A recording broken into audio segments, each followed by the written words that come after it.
E salve, salve, gente boa! Seja bem-vindo, muito bem-vindo ao meu canal. Nesse vídeo a gente vai falar a respeito do seguinte: Jesus, um sumo sacerdote mais do que adequado. Vem comigo até o final, não sai daí, vamos junto?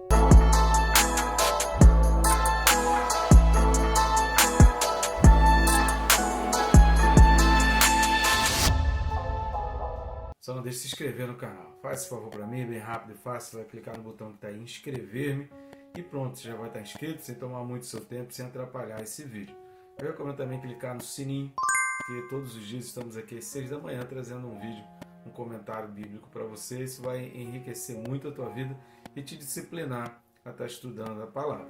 Então eu conto contigo e assim você vai também nos ajudando a estar alavancando o nosso canal. Vamos junto? Texto desse vídeo: Carta aos Hebreus, capítulo 7, versículo 26. Hebreus 7, 26 diz assim: Com efeito, nos convinha um sumo sacerdote como este, santo, inculpável, sem mácula, separado dos pecadores e feito mais alto do que os céus. Esse texto ele vai complementar aquilo que a gente falou entre os versículos 23 e 25. Eu recomendo a você assistir os vídeos, não assista esse vídeo de maneira isolada. É importante que você tenha um entendimento daquilo que a gente falou, pelo menos do 23 ao 25. Eu recomendo também que você leia o vídeo que a gente tem introdutório sobre a carta aos Hebreus e assista também, que não dá, que a gente está comentando versículo a versículo, mas você precisa entender o conjunto da carta, você precisa entender o propósito da carta, você precisa entender o passo a passo, a trilha de pensamento do autor que foi sendo construída até chegar a esse pensamento aqui. Embora a gente comente sobre esse versículo, é importante você ter em mente o que foi falado até aqui. Mas antes da gente entrar no comentário especificamente desse versículo 26, eu peço a você que nos ajude aí com relação ao nosso canal, e você pode fazer isso de várias maneiras. Uma delas é o famoso triplo C, né? Curtir, comentar e compartilhar, clicando nos links que estão aqui embaixo. Curtindo e comentando o YouTube, no seu algoritmo ali, ele mostra, indica esse vídeo para mais pessoas que têm acesso ao YouTube.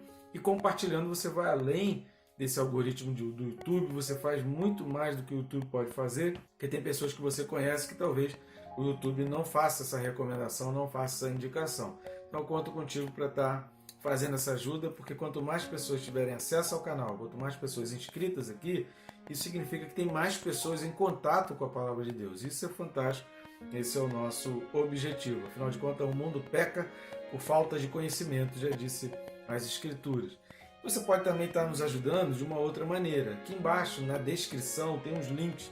Você clicar aí na descrição, no Saiba Mais, tem alguns links ali que você vai ter acesso aos nossos livros que vão estar aparecendo, já estão começando a aparecer aqui do lado. Tem o mais antigo, que é o Quem Se Importa com Deus, e o mais recente lançamento, Perca Peso Tirando a Trave do Olho. São livros que são muito bons, eu recomendo muito a leitura. Você pode adquirir em formato digital ou em papel. Nos links aí da descrição você vai ter o assunto do livro, sobre o que o livro está tratando. Tá legal? Então vamos junto, conto contigo e já te agradeço você que tem nos ajudado, pelo menos compartilhando o link do livro também. Você pode compartilhar o vídeo ou também o link do livro e recomendando. Então vamos lá? Primeira coisa que a gente que salta aos nossos olhos olhando para esse versículo é que ele fala que nos convinha um sumo sacerdote, porque ele poderia simplesmente ter dito: Jesus é um sumo sacerdote puro, culpável, santo, sei que e tal, tudo que ele falou aqui. Mas ele está dizendo que isso era conveniente, convinha que isso acontecesse. E para isso eu gostaria de ler dois textos fundamentais aqui para a gente entender um pouco, porque a Bíblia usa muito dessa questão do que é conveniente, do que é adequado e daquilo que convém ou não convém. Então, para a gente entender essa expressão convém e o sentido dela na Bíblia, eu vou ler outros dois textos para que a gente consiga atingir aquele pensamento de Deus. O primeiro texto é Filipenses, capítulo 1, versículo 27. Carta de Paulo aos Filipenses, capítulo 1, versículo 27, que diz assim: Vivei acima de tudo por modo digno do Evangelho de Cristo, para que, ou indo ver-vos, ou estando ausente, ouça no tocante a vós outros que estáis firmes em um só propósito, em um só espírito, como uma só alma, lutando juntos pela fé evangélica. Então, quando está falando aqui um só propósito, uma só alma, e lutando juntos pela fé evangélica, isso é o propósito de todo cristão. Todo cristão precisa ter como seu propósito de vida viver junto com os outros cristãos em um só espírito, uma só alma e lutando juntos pela fé evangélica, pregar o evangelho. A gente tem que sempre que ser intencional. Mas para ele estar dizendo que para que a gente consiga fazer isso em unidade, que todos consigam fazer isso, nós precisamos viver de modo adequado desse evangelho. Por isso ele recomenda, olha, vivei acima de tudo, ou seja, acima de qualquer coisa, por modo digno do evangelho, porque essa é a postura adequada e isso é o que convém ao cristão. Agindo assim, e aí ele fala, quando você age assim, você fica firme em um só espírito, uma só alma e lutando juntos. Estão entendendo? Então, quando você faz aquilo que convém a um cristão, por isso a palavra convém ou conveniente, ela está sempre relacionada a alguma coisa. É um agir de modo que combine, que se adeque, que seja útil para um propósito. Então a palavra conveniente, ela está sempre ligada a um propósito. Algumas pessoas falam assim, crente não pode beber, crente não pode ir a festas, crente não pode. Poder a gente pode fazer qualquer coisa. Agora, não convém eu viver em práticas, ou eu sabendo que eu sou fraco em determinadas áreas, eu agir ou frequentar determinados lugares que eu sei que vão me prejudicar ou que vão prejudicar a imagem do Cristo que habita em mim. Ou que agindo daquela maneira eu vou de alguma forma fazer ou executar coisas que não convém a um cristão. Então, se eu já sei que o resultado daquela prática, se eu já sei que aquilo vai me levar a uma dependência, seja química ou emocional, que às vezes a pessoa pensa assim, eu não tenho uma dependência química, mas ela vive numa dependência emocional de relações sexuais que vão se sucedendo, ou seja, uma carência que a pessoa está tendo em consequência das atitudes, dos lugares que frequenta, das músicas que ouve e das coisas que escolhe. Então não é que não possa, é porque o crente ele pensa lá na frente. Eu não vou fazer isso porque isso não convém. Se eu fizer isso, o caminho disso é morte. Eu não quero entrar por aquele caminho. Então eu evito, porque eu sei onde isso vai levar. Poder eu posso. Agora eu já sei o final do caminho. Se eu já sei que o final é a destruição, eu vou fazer por quê? Não é porque eu não posso, é porque eu sei que isso vai levar à destruição. E um outro texto que eu gostaria de ler é Efésios 5, do 3 ao 5. Carta de Paulo aos Efésios, capítulo 5, versículos de 3 a 5. Diz assim: Mas a impudicícia e toda sorte de impurezas ou cobiça nem sequer se nomeiem entre vós, como convém a santos, nem conversação torpe, nem palavras vãs ou chocarrices, coisas essas inconvenientes, antes, pelo contrário, ações de graças. Sabei, pois isto, nenhum incontinente ou impuro ou avarento, que é idólatra, tem herança no reino de Cristo e de Deus.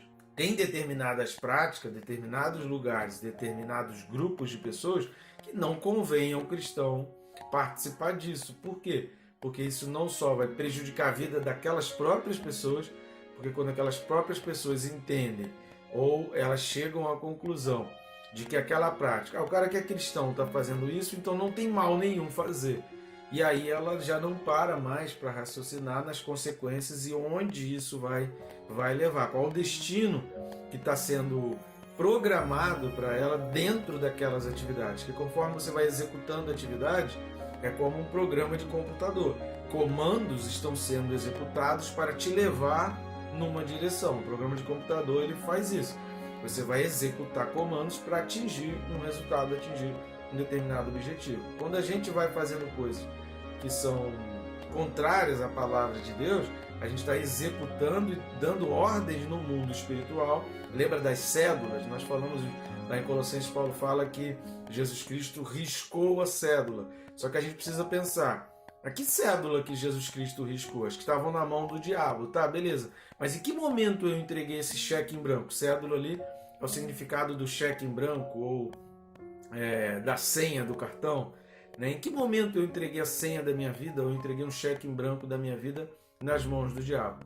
Quando eu executei, quando eu cumpri aqueles comandos relacionados ao pecado e que eu vivi naquelas práticas pecaminosas. Então, ao fazer aquilo, eu estou induzindo a minha vida a um lugar que eu sei que é um lugar ruim. E quando o cristão compartilha ou compactua com esse tipo de coisa, sem repreender, sem alertar e sem dizer que o destino dessa prática é uma prática ruim, você está corroborando, você está fortalecendo a ideia daquela pessoa que está na prática de que aquilo não tem nenhum mal. E aí ela não vai raciocinar nas consequências ruins e danosas para a sua própria vida. Por isso, ao crente não convém fazer isso. Essa palavra, então, convém, ela está relacionada a isso.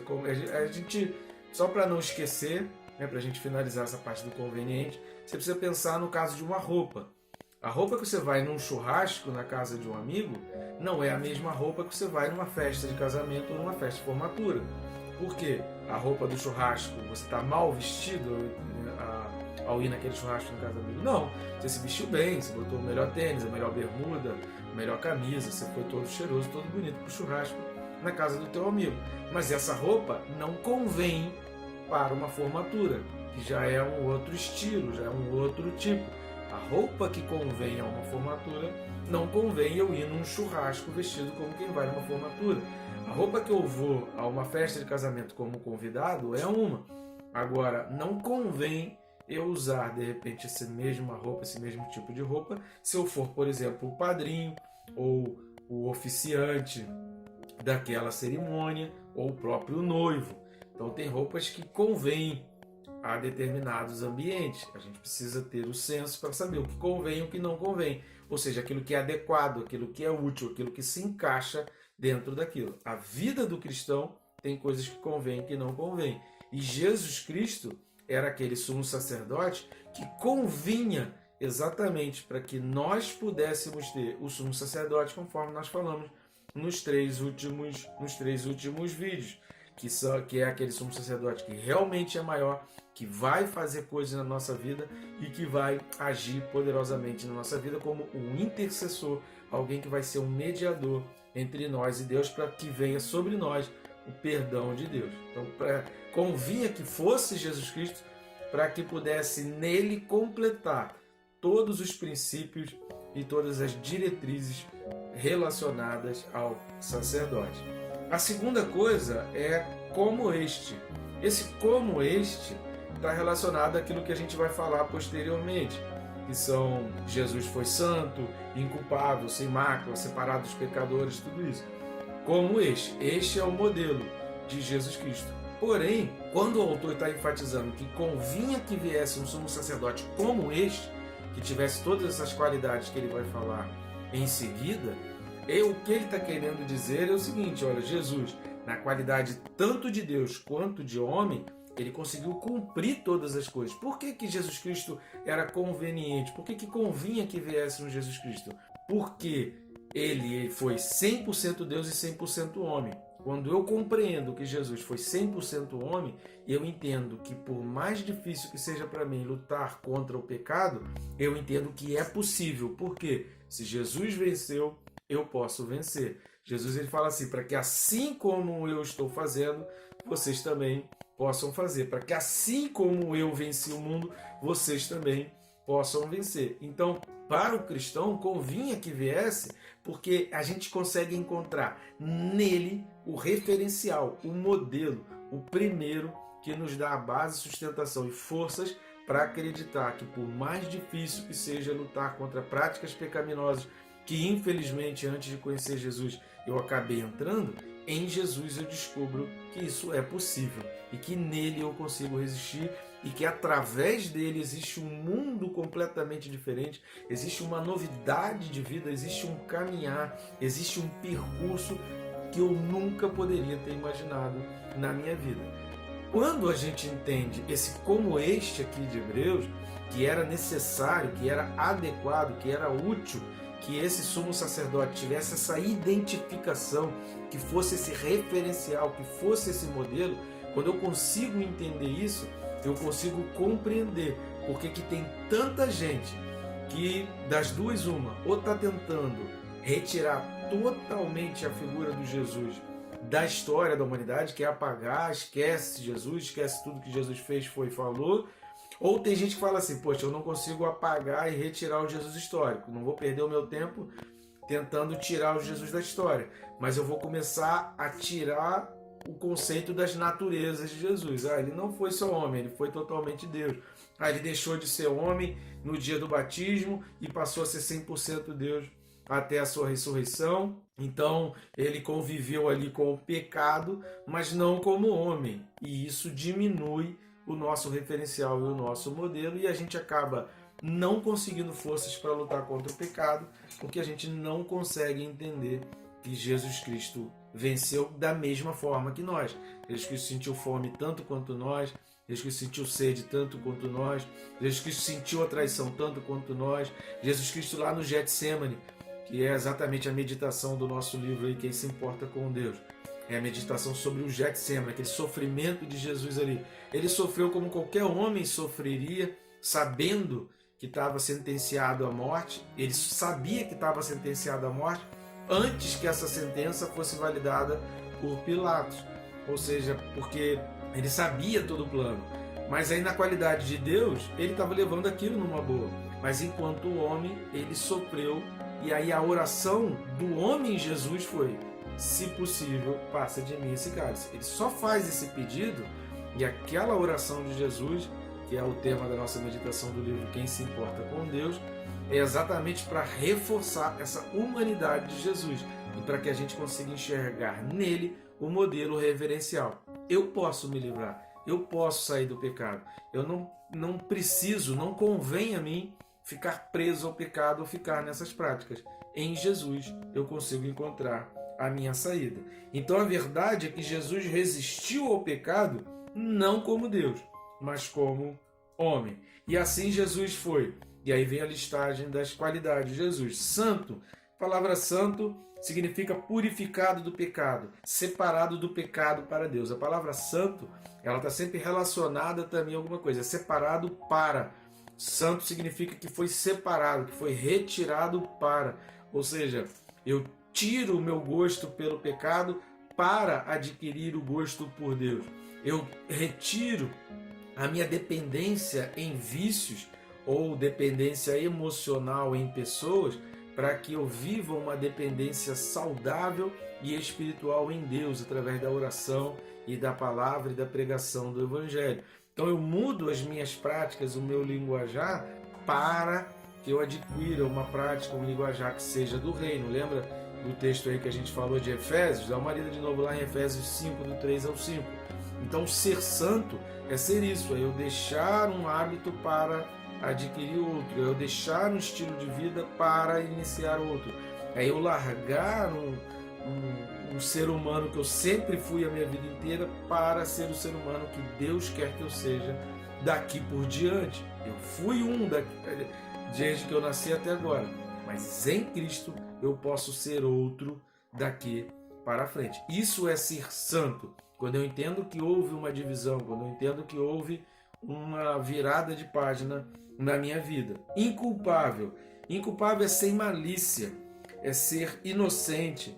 A pessoa que é inculpável é aquela pessoa sobre quem você não consegue lançar culpa, porque ela vive uma vida tão digna e tão correta que fica difícil alguém chegar e conseguir motivo para acusar aquela pessoa ali. A pessoa procura, né? E aí prende o amigo, prende o celular de fulano Beltrano para tentar achar uma brecha na lei que aquela pessoa tenha feito. E não acha, porque aquela pessoa ela tem uma vida e uma prática que ela sempre se zelou, sempre se preservou.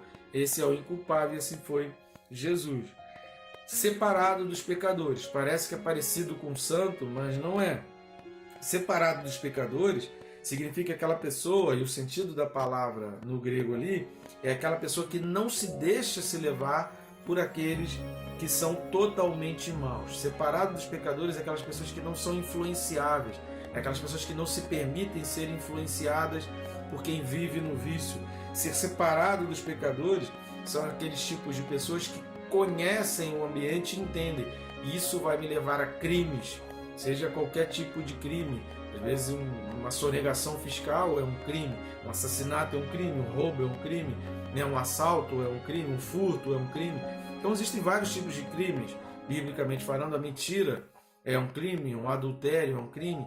Então, separado dos pecadores significa eu não me permito ser influenciado por pessoas que vão me conduzir a coisas que eu sei que vão levar a vícios, a dependências, a crimes ou ao pecado. Salmo capítulo 1, leia o Salmo 1 para você entender sobre isso. E ele vai dizer, feito mais alto do que os céus. Cara, isso é fantástico, porque essa palavra feito, essa expressão feito mais alto aqui, significa digno de honra, que recebeu a mais alta honraria, que foi colocado no mais alto posto de honra. Então, feito mais alto, digno de toda honra, significa aquele que foi exaltado nas alturas. E isso vai fazer muito sentido quando fala exatamente do céu. A palavra céu aí no grego é Uranus. E Uranus é o sentido realmente do universo, sabe?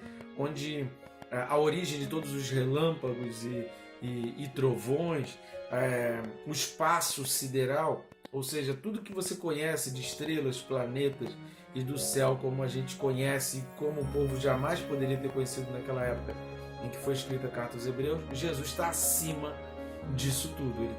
Ele foi digno da honra acima disso tudo. Por mais que o ser humano tenha honra, a honra do ser humano é nivelada no patamar da natureza humana, do mundo em que a gente vive. Jesus ele recebeu uma honra que está acima dos céus. Essa é a honra de Jesus. Por isso convinha que viesse esse Jesus como homem, para que a gente encontrasse nele a força que a gente precisa para vencer todas as nossas tribulações, todas as nossas dificuldades.